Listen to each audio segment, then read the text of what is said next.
दोस्तों, एक 14 साल की लड़की 7 सालों तक कोर्ट कचहरी के चक्कर काटते काटते अंत में सुप्रीम कोर्ट पहुंचती है। वहां पर वो जज साहब के सामने हाथ जोड़कर खड़ी होती है। इस समय उसकी उम्र 21 साल की थी। जज साहब उसके केस की सुनवाई करते हैं और जब उसका फाइल पढ़ते हैं तो दोस्तों वो हैरान हो जाते हैं, क्योंकि वो एक ऐसे शख्स को बचाना चाह रही थी कि जिसने उसके साथ तब दरिंदगी की थी, उसकी आबरू को तार तार कर दिया था कि जब उस लड़की की उम्र महज 14 साल की थी।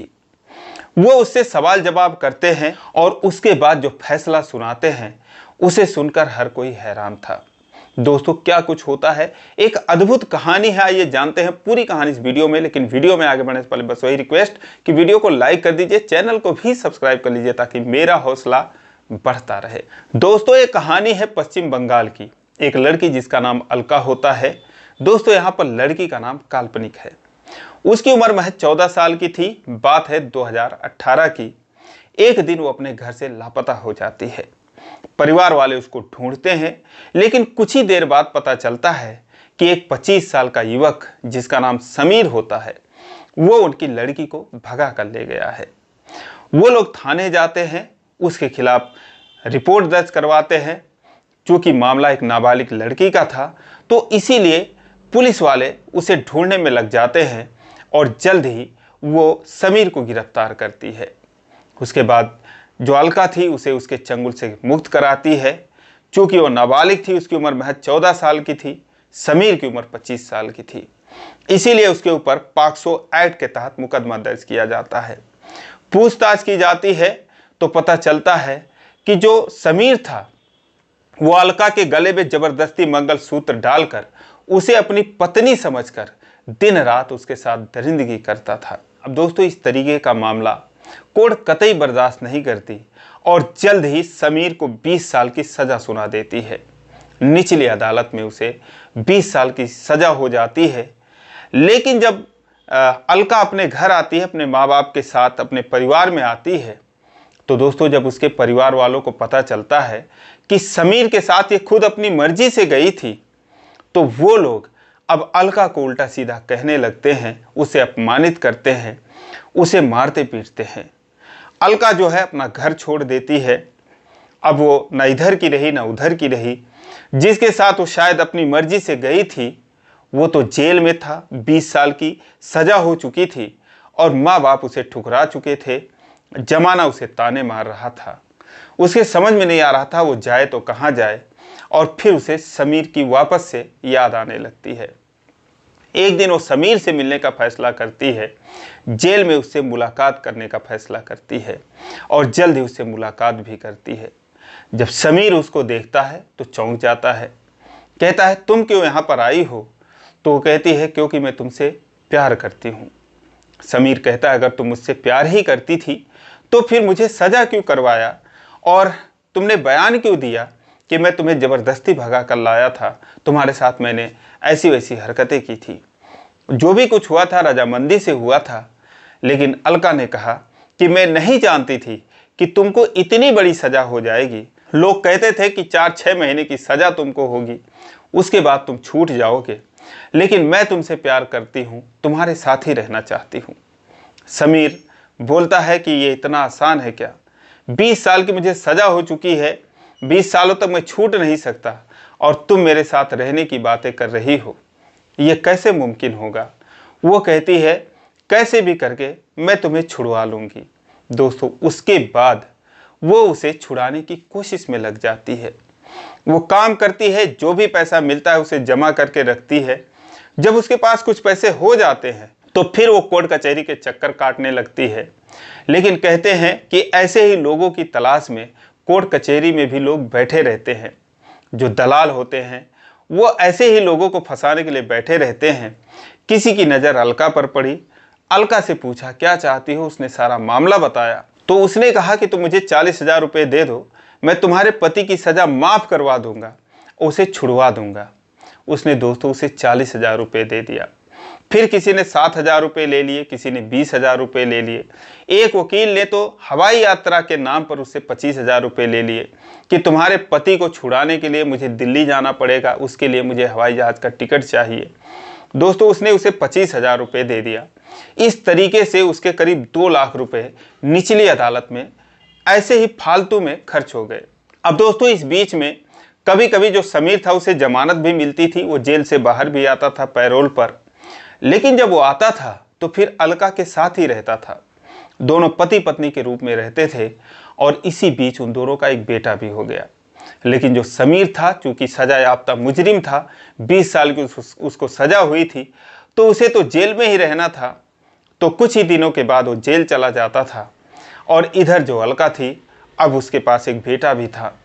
वो उसको लेकर काम पर जाती, पैसे इकट्ठा करती और उसे छुड़ाने का प्रयास करती। ऐसे ऐसे 5 साल बीत गए। 2018 में एक केस हुआ था, 2023 आ जाता है।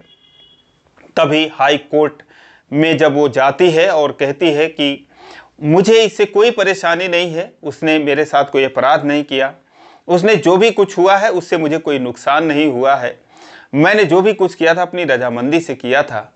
लेकिन कोर्ट उसके बातों को बिल्कुल नहीं मानती। चूंकि उस समय वो नाबालिग थी जिस समय समीर ने उसके साथ ये सब किया था।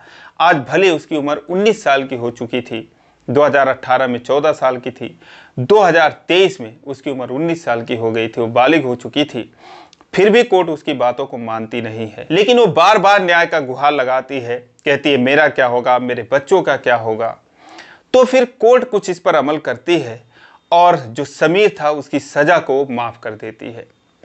जैसे ही सजा को माफ करती है, अलका के घर वालों को पता चलता है। वो फिर से इस मामले को खींच देते हैं, मामला सुप्रीम कोर्ट में पहुंच जाता है। सुप्रीम कोर्ट जो है इस मामले को फिर से पलट देती है, इस केस को पलट देती है। अब दोस्तों फिर से मामला फंस जाता है। अब अलका के पास इतने पैसे नहीं थे कि वो सुप्रीम कोर्ट तक जाए और वहां पर एक केस लड़े, क्योंकि सुप्रीम कोर्ट का खर्चा बहुत महंगा होता है। वहाँ के वकीलों का खर्चा, एक एक तारीख का वो लोग 50,000 रुपये ले लेते हैं। लेकिन अलका के पास कोई पैसा नहीं था। अब वो सुप्रीम कोर्ट जाती है, इधर उधर चक्कर काटती है, तभी 2 वकीलों की नज़र उस पर पड़ती है। वो उसे देखते हैं तो उसकी परेशानी पूछते हैं। वो सारा कहानी बताती है कि मैं 14 साल की उम्र में ऐसे कोई मुझे भगा कर ले गया, आज मैं उसका केस लड़ रही हूँ, 7 साल हो गए, मुझे समाज ठुकरा चुका है, माँ बाप ठुकरा चुके हैं, मेरा एक बच्चा है, मैं जाऊँ तो कहाँ जाऊँ। तो जो वकील थे उन्होंने बोला कोई बात नहीं, हम तुम्हारे केस को फ्री में लड़ेंगे और हम तुम्हें न्याय दिलाएंगे। लेकिन अब ये मामला इतना आसान नहीं था। वो लोग उसका केस फाइल करते हैं और जब सुप्रीम कोर्ट में जाते हैं तो वहाँ पर अब जब वो जज के सामने जाती है अलका 2025 में, इसी मई महीने में फाइनली जब इसकी सुनवाई हो रही थी, जज साहब के सामने हाथ जोड़कर खड़ी थी। अब इसके केस की सुनवाई 2 जजों की बेंच कर रही थी।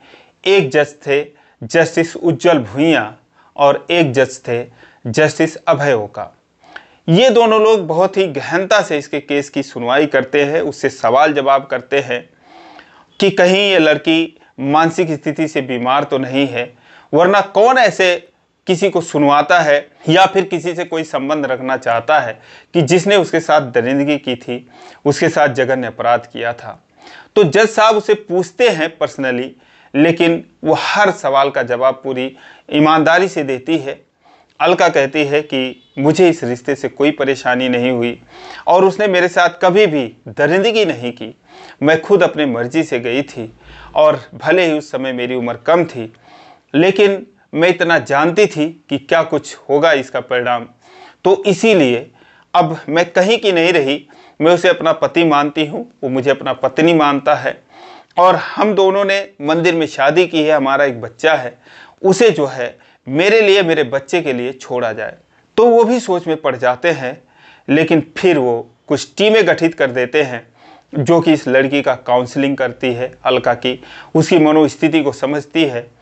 फिर वो लोग अपनी रिपोर्ट जब कोर्ट में पेश करते हैं कि अलका जो है पूरी तरीके से जो भी कुछ कह रही है पूरी तरीके से सच है। वो अपने बच्चे को लेकर, अपने भविष्य को लेकर और अपने उस पति को लेकर जिसे कोर्ट मुजरिम ठहरा चुकी है, उसके परिवार वाले मुजरिम मानते हैं, उसको लेकर वो बहुत चिंतित है।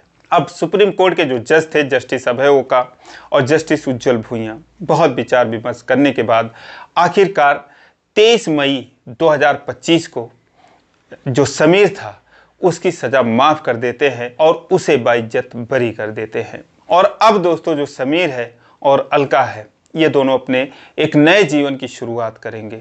तो दोस्तों ये रही हैरान करने वाली, अपने आप में एक अनोखी कहानी।